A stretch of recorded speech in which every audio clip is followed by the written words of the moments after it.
strategic choice for you. And plus, deep tech has to be validated in the local market. And when I say local market, it is the local customers, the banks, financial institutes, Reserve Bank of India, those kind of organizations. And hence, putting India first, right in front of you, is a huge advantage, even business-wise. Forget the personal and the values side of it. I'm just saying, from a business sense, it is of huge advantage if you want to get into deep tech, because the world outside of India doesn't recognize India as a deep tech innovation country. So incidentally, in the last 2 years, I've been hopping in and out of Israel. Okay, by the way, so that has been a fascinating journey. So we said, if you are into security business, I would like to go to a place which is right at the top on the global map when it comes to security. So we actually are selling into that market. We are the only probably security product company that is selling into that market. And it came about as a challenge. So we said, let's go and sell it to them, right? So we have been taking these challenges head on.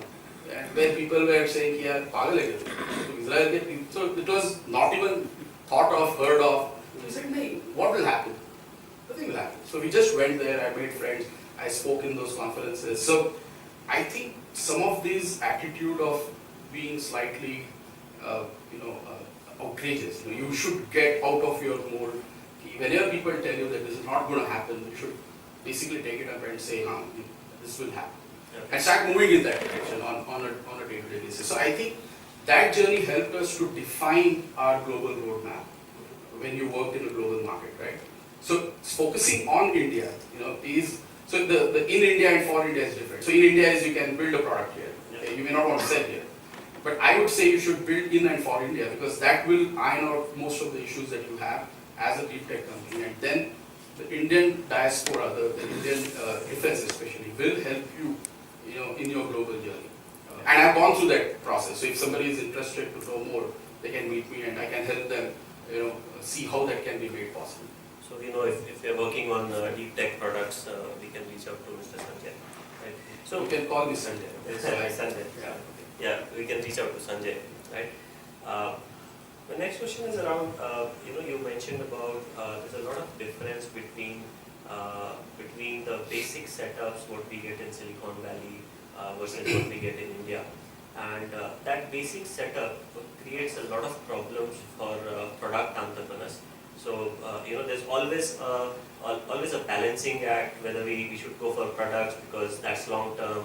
There's services that's short term, right? But you said it's like riding two horses, right? Yeah. So how do you or what advice would you give for entrepreneurs who are kind of doing that balancing act in India, right? Considering the ecosystem which we have. Yeah. So let me roll back this question a little bit. So if you see the deep tech continuum, as I would put it, in global markets, that continuum is very sophisticated. So you have the university and the university research centers which are federally funded. So there is a lot of capital that you can burn on a lot of these R&D projects, which is not available in India at all. Okay, so not that I'm commenting on what goes on in those research centers, but I'm just saying research that can be commercialized. Fund for that, that's not there. Okay. The second is, once that technology is built in a lab setup, there are technology transfer units inside those universities and campuses which take those technologies out from the university research lab to the capitalistic ecosystem. Okay? That's where you see the venture fund happening actually. And now once that technology is out there, then you have the founding ecosystem, you have this entrepreneurial ecosystem that takes that technology and then commercializes it further.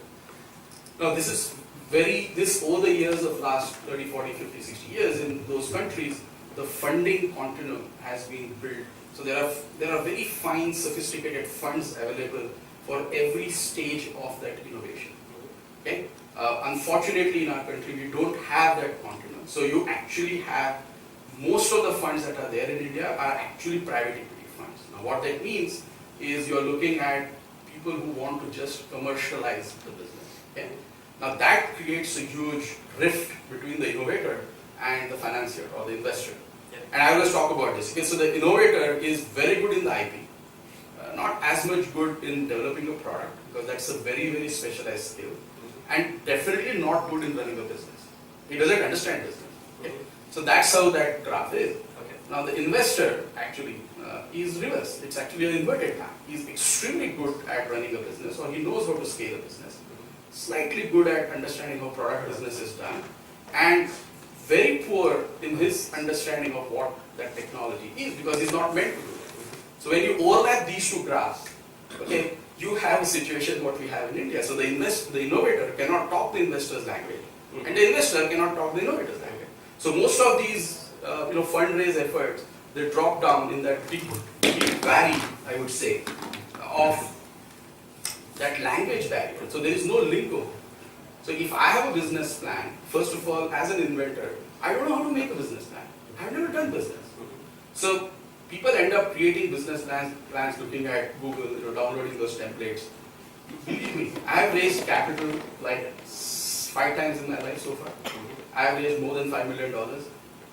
Not a single time, okay, have I gone to an investor with an Excel sheet showing him my projections. Okay? This is a huge myth out there. You make those Excel sheets. I'm not saying you don't do that.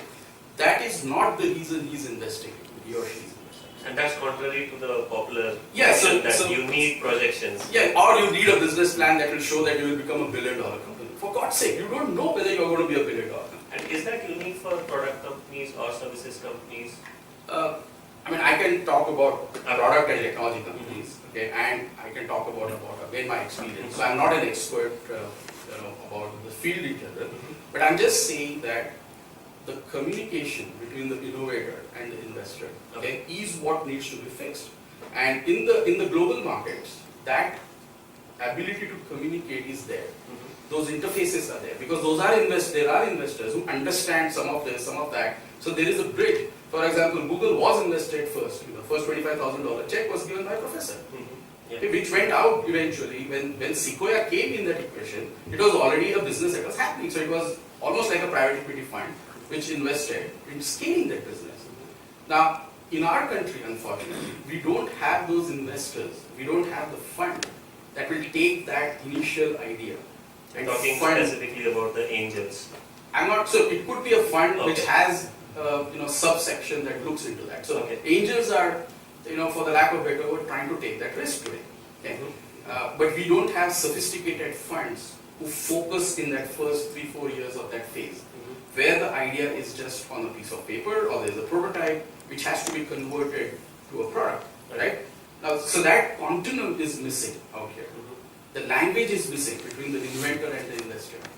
So the innovator has to take that stretch and communicate to the investor how big is the market, where that market is, and not in terms of Excel sheets. It is not about showing him that Gartner says, $5 billion, I am going to be 1% of that. So what was your experience like? How did you bridge this gap? Yeah, so that's what I'm saying. So it's about communicating the concept. Okay. It's about ensuring that you are one of those unique technologies for which there is no alternative, that you have those patents, or you are in the process of filing patents. So it's a demand and supply thing, right? So you need to show that there are not many suppliers, there are none or few, and the demand is global.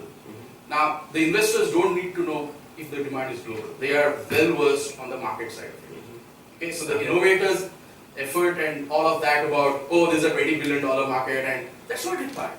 Okay? You just need to show, this is the market, these are the potential buyers, and there are many of them.